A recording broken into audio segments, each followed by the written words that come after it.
Hello students, तैयारी शानदार चल रही होगी। सभी मन लगाकर पढ़ रहे होंगे। आप में से बहुत से स्टूडेंट्स ने एक कमेंट किया है कि मैम इस समय हमें किस तरीके का स्टडी प्लान रखना चाहिए, कैसे अपने आप को हम इतना पुश कर सके कि हाँ हमें अपने टारगेट्स पूरे करने हैं और वो रियल में कंप्लीट हो भी। क्योंकि ये जो वक्त है यहाँ पर कहीं ना कहीं हमें एक डर भी है कि कैसे होगा, क्या होगा, कैसे हम पूरा कर पाएंगे अपने टारगेट्स को और कैसे हमारा सिलेक्शन जो कि हमें डराता है हर वक्त कि होगा या नहीं होगा। ऐसे भी बहुत से बिंदु हैं जो शायद आपको भी परेशान कर रहे होंगे। आप भी चाहते हैं कि इस समय मैं एक बेस्ट स्टडी प्लान के साथ पढ़ूं और आगे पढ़ूं। तो आज मैं बस केवल अपना एक छोटा सा स्टडी प्लान जो मैं भी फॉलो कर रही हूँ और आपको भी अगर अच्छा लगे तो आप भी फॉलो कर सकते हैं, लेकिन कुछ बातों के साथ। यदि ये बातें हमने अपनाई है तो आपका स्टडी प्लान भी अच्छा हो सकता है। हम महिलाएं हैं, हाउसवाइफ हैं, हम में से बहुत सी ऐसी गृहिणियां हैं जिन पर बहुत सारी जिम्मेदारियां हैं और हम इस जिम्मेदारी के बीच ही क्या निकालती हैं, समय निकालती हैं। आप ऐसे कह सकती हैं कि यदि अभी एग्जाम को 2 महीने हैं और आप 2 महीने को सोचकर अपना एक टाइम टेबल सेट करती हैं, एक स्टडी रूटीन बनाती हैं, एक प्लान तैयार करती हैं कि इस समय पर ऐसा ऐसा हो जाएगा, तो एक बात हमेशा ध्यान में रखिएगा, अगर आपने 2 महीने की सोचकर स्ट्रैटेजी बनाई भी है ना, तो वो स्ट्रैटेजी मात्र 1 से 1.5 महीने ही आपको मिलने वाली है। या तो 1 महीना या फिर आपको 1.5 महीना, 15 दिन या 1 महीना तो आपका इस प्रकार खराब हो जाएगा कि आपको पता ही नहीं चलेगा। कैसे कि आज का स्टडी प्लान होना था, आज से सब कुछ स्टार्ट होना था और आज ही आपको कुछ ऐसा काम हो गया कि आप आज नहीं पढ़ पाए। बहुत कोशिश की, बहुत सब कुछ आपने तय किया लेकिन नहीं हुआ। आपने फिर मन मारा, अपनी इच्छा को दबाया और फिर कल के लिए तैयार हुए कि नहीं, मैं आज नहीं तो कल अपना जो मैंने प्लान बनाया है ना, इसे मैं पूरा करूंगी। तो कभी ऐसा होगा कि आप अपना 100% दे पाएंगी, कभी ऐसा होगा कि ऐसी कई प्रॉब्लम्स, ऐसे कई काम आपके सामने आके खड़े हो जाएंगे जो आपको लगेगा कि मुझे करने ही पड़ेंगे, मेरे पास कोई ऑप्शन है ही नहीं। तो आप जितना ज्यादा हो सके अपने ऊपर एक ऐसा दबाव आपको बनाना होगा कि मैं कोशिश करूं कि हर दिन थोड़ा थोड़ा समय जरूर निकालूं और जिस दिन समय मिले उस दिन मैं अपना 100% जरूर दूं, क्योंकि हमें यहाँ पर बहुत कम समय मिलता है और यदि हमें बेस्ट आउटपुट लेना है तो अपना पूरा फोकस लगा के पढ़ना होगा। जब भी समय मिला, चाहे वो कितना भी है, उसमें हमें हमारा बेस्ट करना ही होगा। एक बार में अपने डाउट्स क्लियर करने की कोशिश करनी ही होगी। माना कई पॉइंट्स ऐसे होंगे जब नहीं होगा, लेकिन उन्हें हम फिर से देख लेंगे। लेकिन अगर आपने एक ही बार में सब कुछ क्लियर करने की कोशिश की है तो हम बहुत अच्छा करेंगे। जहां पर हमें 40% समझ में आने वाला था, वहीं अब 60% आएगा। वो 20% की इंप्रूवमेंट हमें देखने को मिल जाएगी। तो ये वाला पॉइंट आप जरूर अप्लाई करें जब भी आप पढ़ती हैं। अपनी जो भी प्लस पॉइंट और जो भी माइनस पॉइंट्स है ना, उनका आपको ध्यान होना चाहिए कि कहाँ कहाँ पर कमियां आ सकती हैं, कहाँ कहाँ पर डिस्टर्बेंस आ सकता है, कैसा मेरा स्टडी रूटीन हो, कैसे मैं अपने आप को वहां पर स्थापित कर सकूं। देखो, यहाँ पर हमें ऐसा लगता है कि ये 2 महीने में हम 50 बार टूटेंगे, कि हाँ कहने को 60 दिन है, लेकिन इनमें से 50 दिन ऐसे होंगे जिसमें से हम हर दिन टूटेंगी, हर दिन अपने प्लान को छोड़ना चाहेंगी, हर दिन अपने आप को पीछे मोड़ना चाहेंगी।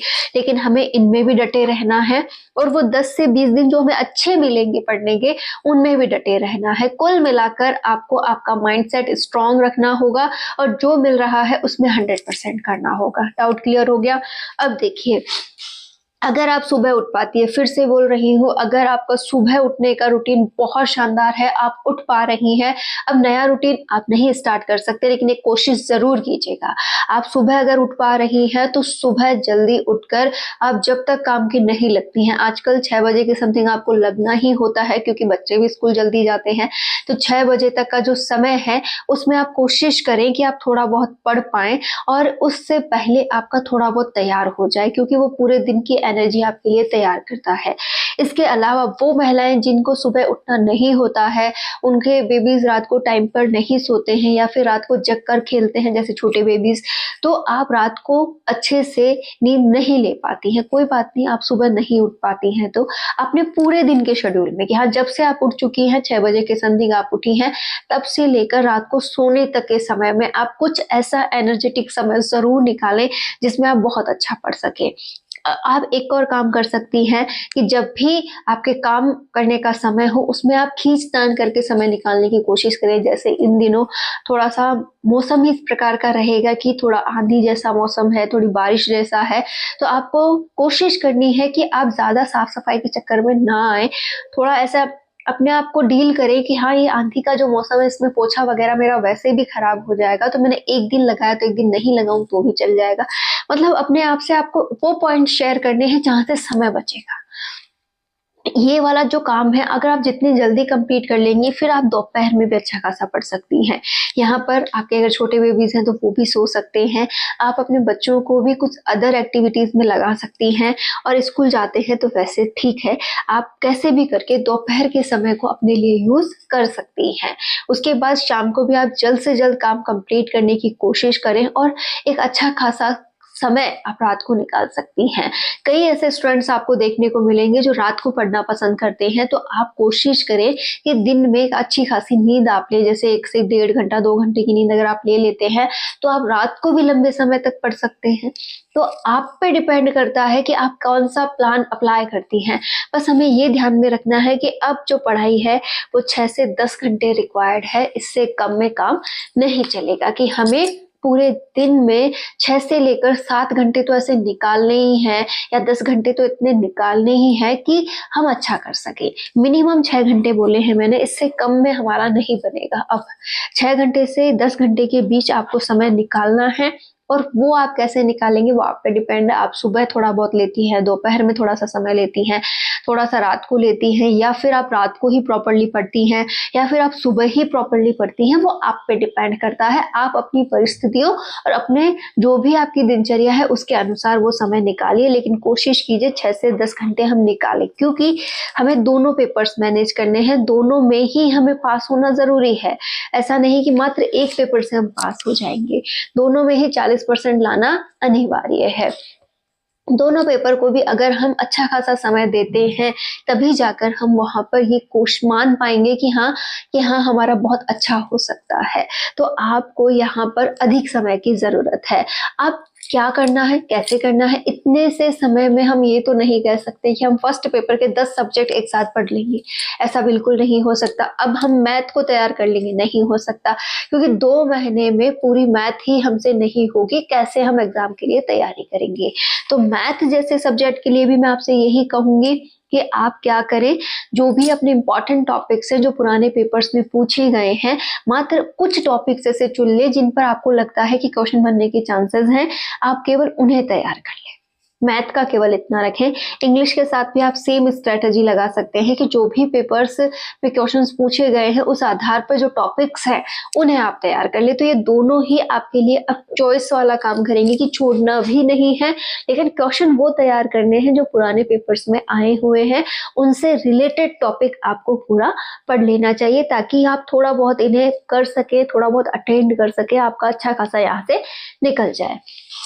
हिंदी आप पूरी करें। हिंदी के अंदर आपको एक आध जो बुक्स हैं आपके पास उनकी रीडिंग जरूर लगानी चाहिए।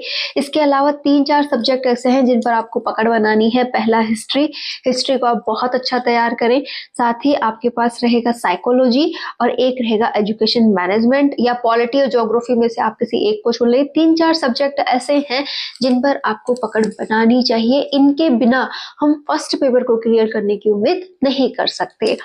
सेकेंड पेपर में भी आपको कुछ ना कुछ मतलब इस प्रकार का मैनेज करना है, जैसे 11th-12th का कुछ हिस्सा आपने तैयार किया है, थोड़ा आपने ग्रेजुएशन लेवल का किया है या पोस्ट ग्रेजुएशन लेवल का किया है, फिर आप सोच सकते हैं कि जो नेक्स्ट हमारा साइकोलॉजी का हिस्सा वहां जुड़ा हुआ है उसे आपने तैयार किया है, पेडागोजी वाला। तो आपके ऊपर डिपेंड करता है कि आप इन चारों हिस्सों को किस प्रकार से मैनेज कर रहे हैं। आपने 11th-12th पे पकड़ बनाई है, या ओनली फॉर ग्रेजुएशन का तैयार कर रहे हैं, या पीजी छोड़ रहे हैं, आपको कौन कौन से लेवल तैयार करने हैं वो सब कुछ आप पे डिपेंड करता है। लेकिन कोशिश करें कि सब्जेक्ट बहुत शानदार हो, ताकि आप एक अच्छी रैंक से यहाँ एग्जाम निकाल सके, क्योंकि जितना ज्यादा हम मजबूती से सब्जेक्ट को कर लेंगे उतना ही ज्यादा स्कोर हम कर पाएंगे। क्लियर हमें दोनों पेपर करने हैं, दोनों में ही 40% लाना अनिवार्य है। उससे ऊपर आपको कट ऑफ भी तो पकड़नी है, तो आप किस पेपर पर अधिक काम करना चाहते हैं वो आप पे डिपेंड है। ऑब्वियसली आप अपने सब्जेक्ट पे ही काम करेंगे, लेकिन कोशिश करें कि दोनों की प्रायोरिटी आप बराबर रखें। तो मैंने आपको एक छोटा सा पॉइंट बनाकर दिया है कि आप पूरे दिन में अच्छा खासा समय निकालें, क्योंकि हम सब समय ही निकालते हैं। और एक फिश मतलब आप कहें कि हाँ, यहाँ पर एक फिक्स हो गया है कि मैं 4 से लेकर 6 बजे तक पढ़ूंगी, 6 बजे से लेकर 8 बजे तक पढ़ूंगी, तो ऐसा कुछ नहीं होने वाला है, क्योंकि यहाँ हमें जिम्मेदारियां भी निभानी होती हैं और हम बच्चों के अनुसार या घर के अनुसार चलते हैं, तो इतना ज़्यादा हम मैनेज नहीं कर सकते। लेकिन हाँ, हम ये मैनेज ज़रूर कर सकते हैं कि पूरे दिन में हम कब-कब समय को निकाल कर अपने लिए बचा सकते हैं। तो बस आपको भी कुछ ऐसा ही करना होगा कि पूरे दिन में से आप वो इफ़ेक्टिव समय निकाल कर लाएँ, जहाँ पर आप बहुत अच्छा कर सकें। यहाँ भी एक कोशिश कीजिएगा कि आप जो करें, अच्छा करें, आलस ना करें। क्योंकि हम जब भी फ्री होंगे, काम की बहुत अधिक थकान होगी या फिर हम खुद खुद के मन से ये थकान मान लेंगे कि भाई पूरा टाइम हो गया है काम करते करते, अब मुझे आराम करना चाहिए। और वो आराम एक बार अगर आपने सोचा है तो वो घंटा या 2 घंटा आपका बिगाड़ सकता है।